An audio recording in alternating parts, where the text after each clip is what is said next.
Personal income tax में छूट को लेके निर्मला सीतारमण का बजट भाषण के दौरान बहुत बड़ी घोषणा। अब पर्सनल इनकम टैक्स के स्लैब में परिवर्तन कर 5 लाख से बढ़ाकर 7 लाख कर दिया गया है। यानी कि 7 लाख तक अगर आपका इनकम है तो आपको इनकम टैक्स जीरो लगेगा, इनकम टैक्स कोई नहीं लगेगा। मतलब अगर आप इनकम टैक्स नए सिरे से फाइल करते हैं तो नए सिरे में पहले से 5 लाख तक का था, अभी इसको बढ़ाकर 7 लाख कर दिया गया है। अगर आप पुराने सिरे से फाइल करते हैं तो उसमें 50,000 की बढ़ोतरी की गई है। मतलब पहले 2.5 लाख था तो अभी 3 लाख कर दिया गया है उसको। इस प्रकार आप समझें कि इस बजट सेशन में दौरान यह निर्मला सीतारमण के द्वारा महत्वपूर्ण घोषणा किया गया है कि अब 7 लाख तक के इनकम वालों को कोई टैक्स पे नहीं करना पड़ेगा।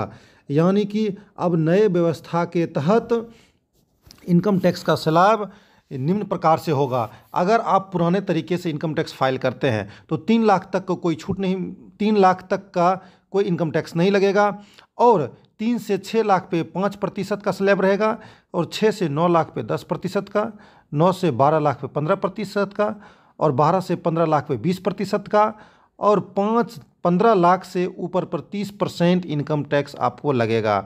अगर आप नए सिरे से इनकम टैक्स फाइल करते हैं तो 7 लाख तक की आय में कोई टैक्स नहीं लगेगा। इस प्रकार बजट सेशन से एक महत्वपूर्ण खबर यह निकलकर सामने आई है और इससे सरकारी लाखों कर्मचारियों और पेंशन भोगियों को बेनिफिट होने वाला है। इनकम टैक्स में खास करके करोड़ों लोगों को फ़ायदा होगा कि इनकम टैक्स के स्लैब में परिवर्तन किया गया है और सारे पुराने स्लैब को चेंज करके नया स्लैब लागू कर दिया गया है। यह घोषणा वित्त मंत्री निर्मला सीतारमण के द्वारा बजट भाषण के दौरान किया गया है।